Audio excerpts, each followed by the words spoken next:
Hello everyone. Hope you all are doing well. Today we are going to discuss that how you should attempt your online exam paper and score better or good marks in your exam. आज हम ये discuss करेंगे आप अच्छे number कैसे ले सकते हो अपने ऑनलाइन एग्जाम में। अगर 2 मार्क्स का क्वेश्चन है आपने कितनी वर्ड्स में लिखना है, अगर 18 मार्क्स का क्वेश्चन है कितने पेजेस फिल करने हैं, क्या क्या रेलेवेंट चीज़ें होंगी जो आपने ऐड करनी है, ठीक है, रेलेवेंसी क्या होनी चाहिए इसकी, पैटर्न आपको कैसा यूज़ करना है, ये आज हम सारी चीज़ें डिस्कस करेंगे। और ये जब जो हम वीडियो आज बना रहे हैं आपके सामने ये यूज़फुल है बीए स्टूडेंट्स के लिए, चाहे आप अगर आप बीकॉम का कोई भी थ्योरी पेपर दे रहे हो उनके लिए भी ये यूज़फुल है, चाहे आप बीएससी के स्टूडेंट हो, क्योंकि मार्क्स सबके लिए इम्पॉर्टेंट है। सबसे पहले हम डिस्कस कर लेते हैं ये वीडियो जो फर्स्ट ईयर के स्टूडेंट हैं, जो फर्स्ट टाइम अपना एग्ज़ाम पेपर देने जा रहे हैं, जिन्हें बिल्कुल नॉलेज नहीं है कि पीयू का जो एग्ज़ाम पैटर्न है किस तरीके का आता है, आपने कैसे पेपर को लिखना है ताकि आपके जो मार्क्स हो ज़्यादा मिले।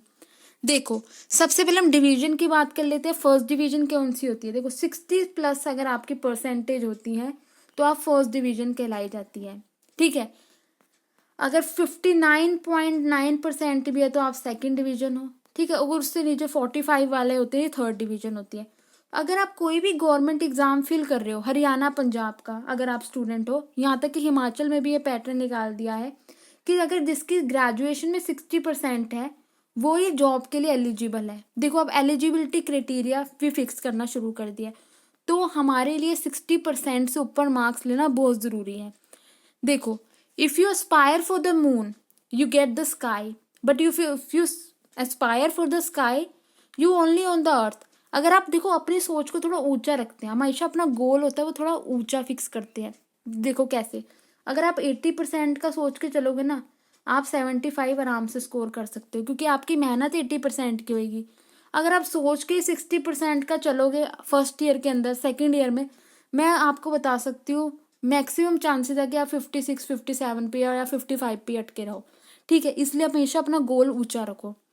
पहले देखो क्या होता था कि ग्रेजुएशन मांगते थे, कोई भी गवर्नमेंट एग्जाम है या कहीं भी, अब यूपीएससी में भी जा रहे हो, कॉरपोरेट सेक्टर में जा रहे हो, अगर आप सोचो कई बंदे जो है स्टूडेंट्स हैं वो ये सोचे कि हमने तो प्राइवेट जॉब करनी है। देखो अगर प्राइवेट में आप कॉरपोरेट सेक्टर में जाते हो, बतेरे आएंगे ग्रेजुएशन वाले, बतेरे आएंगे ऑनर्स वाले, वहाँ आपके मार्क्स, परसेंटेज, सर्टिफिकेट्स, डिप्लोमा, ये सारी चीज़ें मैटर करेंगी।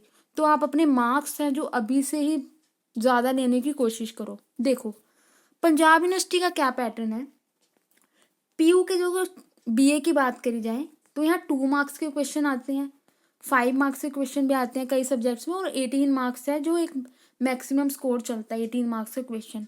तो आपने क्वेश्चन में क्या चीज़ें रेलेवेंट ऐड करनी है, क्या नहीं लिखनी है, कितने पेजेस आपने फिल करने हैं, ठीक है, ये सब मैं आपको आज इस वीडियो में बताऊंगी।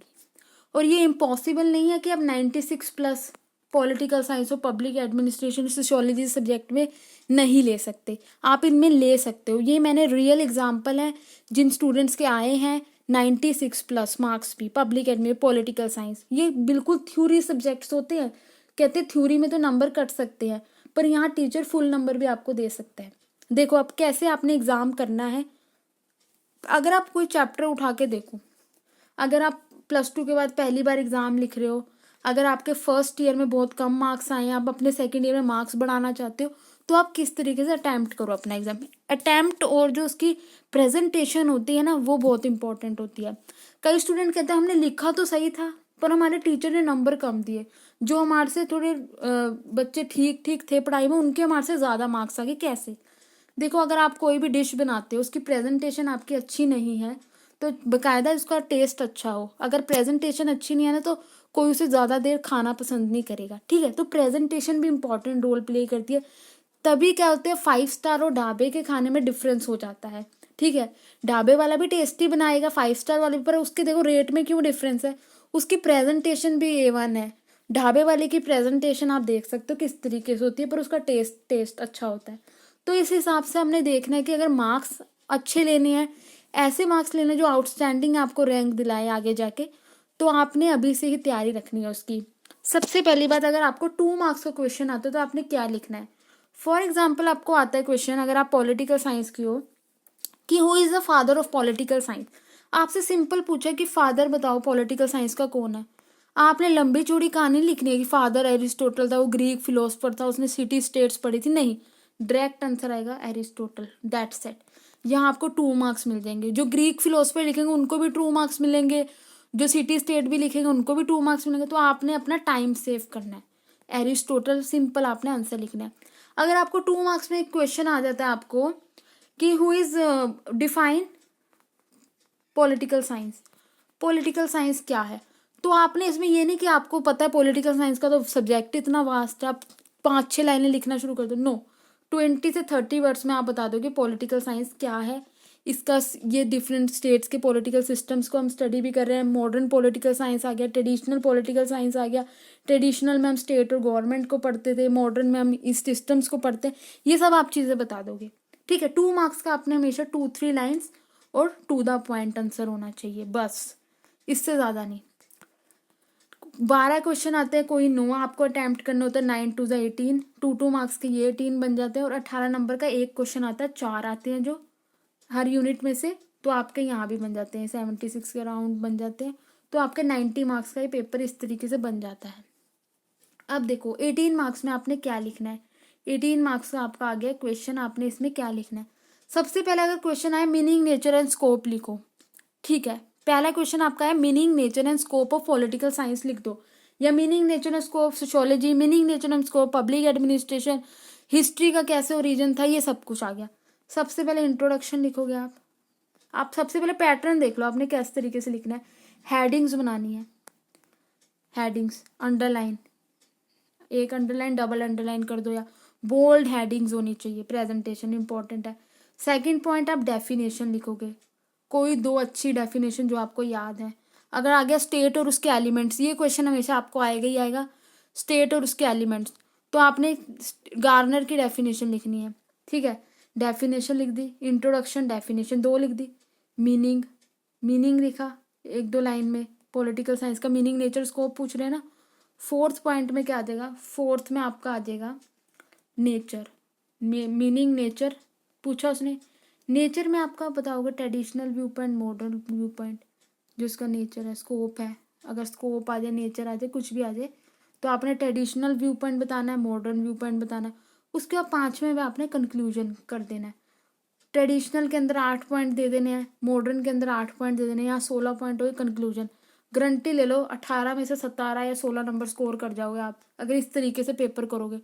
कई स्टूडेंट हैं कैसे लिखना शुरू करेंगे, क्वेश्चन लिखा, अब पहले तो क्वेश्चन उतारेंगे, सबसे पहले उनकी ये हैबिट होती है क्वेश्चन उतारने का, बस लिखना शुरू कर देंगे ऐसे।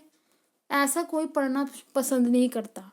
टीचर वहाँ आपके जो है इतनी सारी कॉपीज होती हैं, देखो एक तो फर्स्ट ईयर के आप स्टूडेंट हो, फर्स्ट ईयर में स्ट्रेंथ कम होती है, सेकंड ईयर में आप आओगे, थर्ड ईयर में आओगे तो स्ट्रेंथ है, जो ड्रॉप आउट्स होते रहते हैं, कईयों की जॉब लग गई, कई शिफ्ट हो जाते हैं, दूसरी यूनिवर्सिटी में ट्रांसफ़र हो गए, कई छोड़ देते हैं कॉलेज, कई अपने बिजनेस में चले जाते हैं, तो देखो स्ट्रेंथ होती है वो कम होती चली जाती है सेकेंड और थर्ड ईयर में।